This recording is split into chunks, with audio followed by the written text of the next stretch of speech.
Welcome to the He's Got Issues Independent Comics Edition number 153.3. I'm John Cooney here to preview new independent comics being released December 24th, 2014, beginning alphabetically with Adventure Time number 35. It's the end of an era, the last Adventure Time issue featuring the Eisner Award team of Ryan North, Shelley Parleen, and Braden Lamb. It's your chance to say goodbye and experience an adventure you'll never forget. Next, we've got Amazing World of Gumball number 6. Gumball just wants one thing in the whole wide world, to be famous. He would make a great star. He's got the charisma, the personality too, the embarrassing family, the paparazzi would love. Now if he only had some talent. We've also got Bee and Puppycat number 7. Puppycat is hungry, so he's going to make some pizza, or he would if Bee would stop trying to help. These two pals have to work their way around the kitchen in some unforeseen surprises before they can get some grub. Next, we have Big Trouble in Little China number 7. The seven-faced widow has been humiliated by Jack Burton, but now she has a plan for vengeance. But now it's Egg and Miao Yin who are in the crosshairs. Jack and Wang have their own strange hell to deal with. Lords of Death are back. We've also got Butterfly number 44. No matter the mission, the life of a Project Delta operative is one of isolation, and once again Butterfly finds herself on her own and desperate. She'll need to rely on every skill she's acquired to ensure that her father's family does not become a casualty of the global conspiracy she brought down on them. Next, we have Capture Creatures number 2. When 151 critters appear on Earth, all with a variety of weird, wild powers, it's up to two teenagers to figure out where they came from and how to save them from a world that doesn't understand them, all the while having a ton of fun in the process. It's the second issue in Becky and Frank's highly anticipated original series. We've also got Clive Barker's Nightbreed number 8. As the stories of the breed come to an end, Boone must face his past and embrace his demons. The man he was must be lost so that Cable can rise. Alongside his journey, the story of Otis and Clay will bring the worst of enemies together as one. Next, we have Dawn of the Planet of the Apes number 2 of 6. After their rise, before the dawn, the end of man is only the beginning for Ape. At Koba's request, Caesar sends a search party into the wild. The time to create sanctuary for all apes is upon them. On the other side of the Americas, Malcolm refuses to let Rita, his wife, die alone. Willing to risk the infection, his family must venture through the harsh and dying cities to find some chance for a cure. We've also got Evil Empire number 9. How exactly would an evil empire affect pop culture? This one-shot issue of EE follows the path of a mega celebrity and gives us a glimpse into what sort of counterculture a society so lost could create, illustrated by special guest artist Tyler Crook. Next, we have Memetic number 3 of 3. Day 3 is finally upon us as Marcus's dwindling team makes its final last-ditch assault on the compound of the supposed creator of the meme. Aaron comes to grips with his shocking loss and the impending apocalypse. And we've got Sleepy Hollow number 3 of 4. Hidden for a century, a terrible evil is awakened when movers unwittingly unearth a huge grandfather clock bound in chains. Drenched in magic, riddles, and mystery, the clock itself has gone mad. Abby, Ichabod, and their companions must outwit its riddles and madness to free themselves or be consumed, with a backup story by Noelle Stevenson of Lumberjanes. From Dark Horse Comics, we've got Aliens Fire and Stone number 4 of 4. Tying in with the Prometheus and Aliens films, this tale of stranded survivors and the tenacious xenomorphs that stalk them comes to a close. Scientist Derek Russell makes more stunning discoveries about the strange planet the Hadley's Hope refugees crashed on while aliens close in on him. Next, we've got Buffy the Vampire Slayer Season 10, number 10. With the responsibility of writing new rules in the vampire book, Buffy and crew are literally the bosses of all magic, but as more baddies learn who has the power, protecting the book is becoming a full-time job.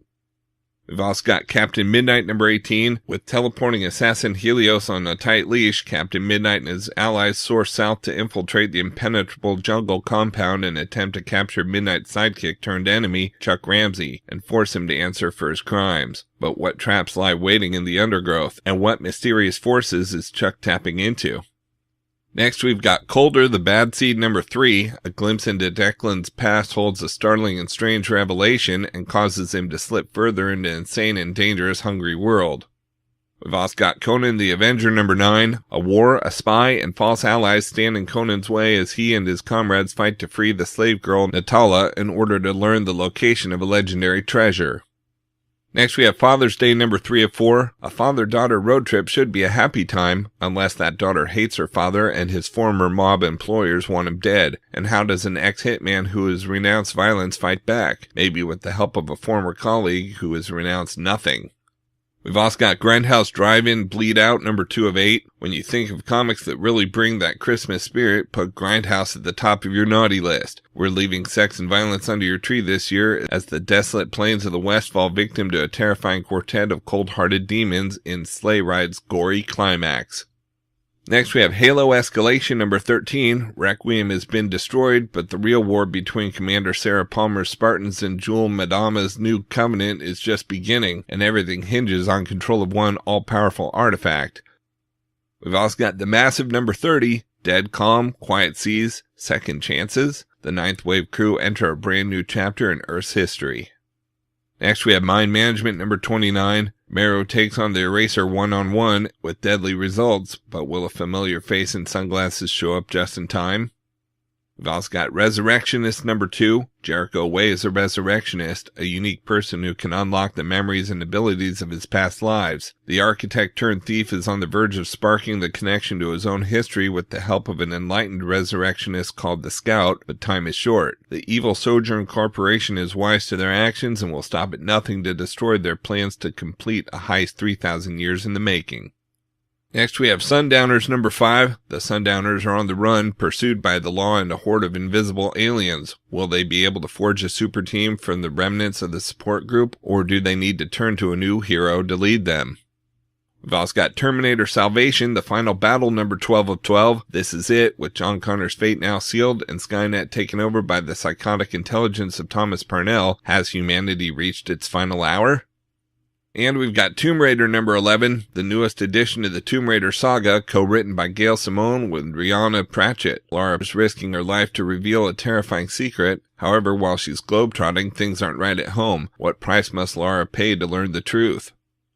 From Dynamite Entertainment, we've got the Avenger Special 2014 one-shot, 1939. Ordinary law-abiding citizens are turning into shambling maniacs who attack and eat their victims. As the Avenger and his Justice Inc. crew investigate, a new client comes to the man with the dead face and icy eyes for help. A young singer named Billie Holiday, who's received death threats before her appearance on a new invention called television. Pulp-era thrills and horror from writer Mark Rayner. Next we have Bionic Woman Season 4 number 44. It's the final issue of Dynamite's Bionic Woman revival. Jamie Summers will do anything she can to escape North Eden, but not if it means leaving the town's innocent citizens behind. There are surprises around every corner, and we mean that, with plenty of Bionic action and intrigue along the way. Guest starring the $6 Million Man. We've also got Devilers number 5 of 7. As the team regroups, Chun-Bai suspects her team is not what it seems, and her suspicions might just get them killed. An unlikely force appears to save them, but will it damn them as well? Next we have Doc Savage Special 2014 one-shot.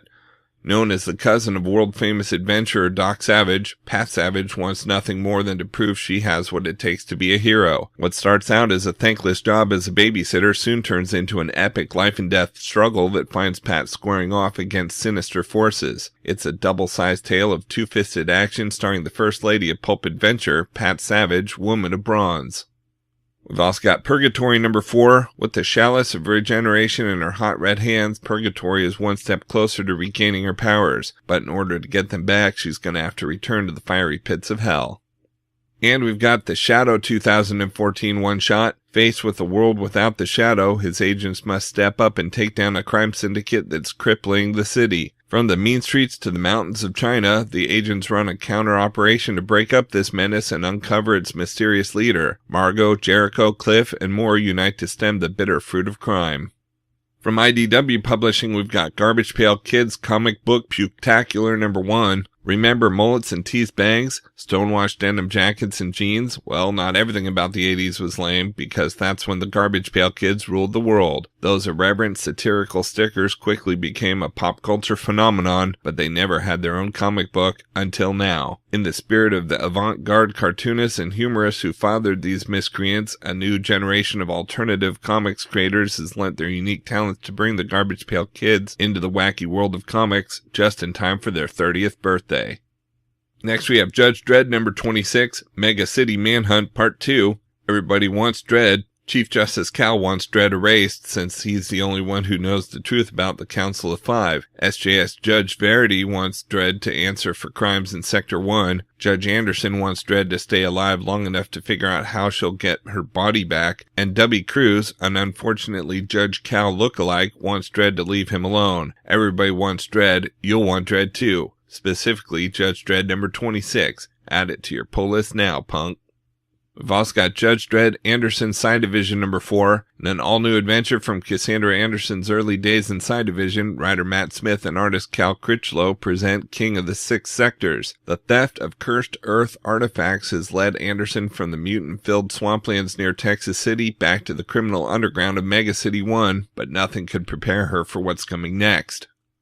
Next, we have My Little Pony Friendship is Magic number 26. All plans to stop the cattle rustler gang have failed. Hope seems to be in short supply in the small town of Cantor Creek. Luckily, a new sheriff is in town.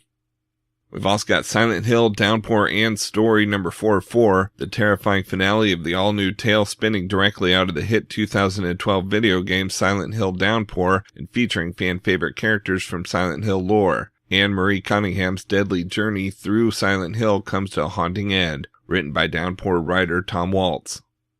Next, we have Teenage Mutant Ninja Turtles Ghostbusters number 3 of 4. Time is running out for the Turtles to get home, and a new villain is determined to make life as difficult as possible for the Ghostbusters. The two teams will have to think outside of the box to save themselves.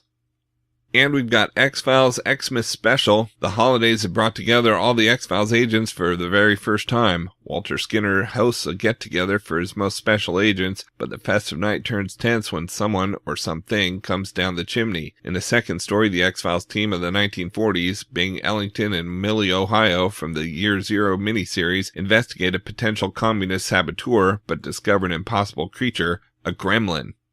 From Image Comics, we've got Black Science number 11. As the pillar counts down towards its next jump, the Dimensionauts are besieged by an endless wave of horrors. Can they hold out long enough to escape, or will one of them have to remain behind and pay the ultimate price? Join Rick Remender, Matteo Scalera, and Dean White as they bring the second chapter of the smash sci-fi hit series to a close. Next, we have Cal number 7. The times they are a-changin'. After the shocking murder of a Cal hero, members of the organization must put aside their differences in order to find the killer before Detective Evelyn Frost and the Chicago police do.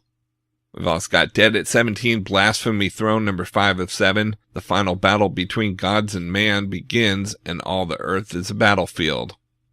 Next, we have Graveyard Shift number 1 of 4. Reunited after their memorable run on the critically acclaimed Noble Causes, Jay Farber and Fran Bueno bring you a new tale of crime, horror, and romance. It's Fright Night-style thrills and castle-style crime-solving as a homicide detective and his girlfriend find their love put to the ultimate test when they run afoul of a gang of vampires.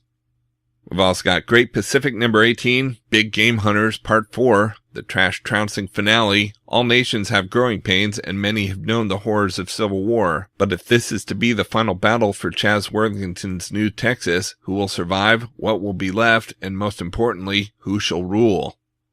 Next, we have Mercenary Seas number 8 on Treasure Island, the second part of a two-part story. On the hunt for Koji Ra, Jack and the crew of the Venture explore ancient ruins on a deserted island and run into an old adversary. This issue also includes a bonus short story just in time for Christmas.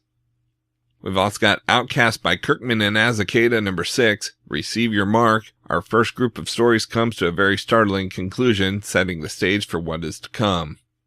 Next, we have Rasputin number 3. Young Rasputin has the power to heal people, to give them energy, and to make them feel better than they ever have before. The ladies did not complain.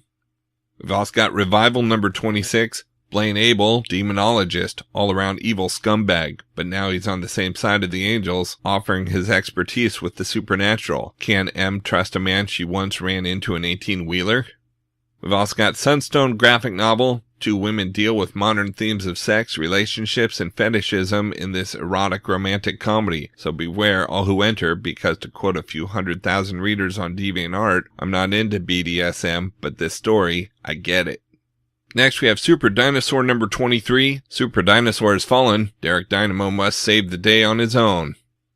And we've got They're Not Like Us #1. Generation after generation, it's the SOS. There's no hope for the future because young people think only of themselves. They have no respect for authority. They think they know everything. They're arrogant. They're reckless. They want to tear the world apart. In a time full of possibilities, yet rife with disappointment, the youth are changing. They look the same, but they act different, think different, and have abilities we can only dream of. They're not like us. And from Valiant Entertainment, we've got Unity #13. A renegade stands against the United. Even the addition of the bright and bubbly Faith Haber, aka Zephyr of the Harbinger Renegades, can't solve Unity's PR crisis in the wake of the team's actions during the Armor Hunters attack. But can she help stand against the threat of the international strike force known as the United? And what secret is the U.S. harboring that threatens to push the world to the brink of war? Okay, so that's a look at some of the top independent publishers this week, but there's still plenty of other books out as well, so be sure to check out my YouTube channel at he'sgotissues.com to see both the Marvel and DC videos for this week, as well as my usual roundup of all my favorites for the week, with a little more depth and insight than you get here. And if you like these videos, be sure to let me know by leaving a comment and subscribing. You can also follow He's Got Issues on Facebook, Twitter, Pinterest, and Tumblr to see everything I'm reading as I read it. So until next week, Merry Christmas. I'm John Cooney, and I've got issues.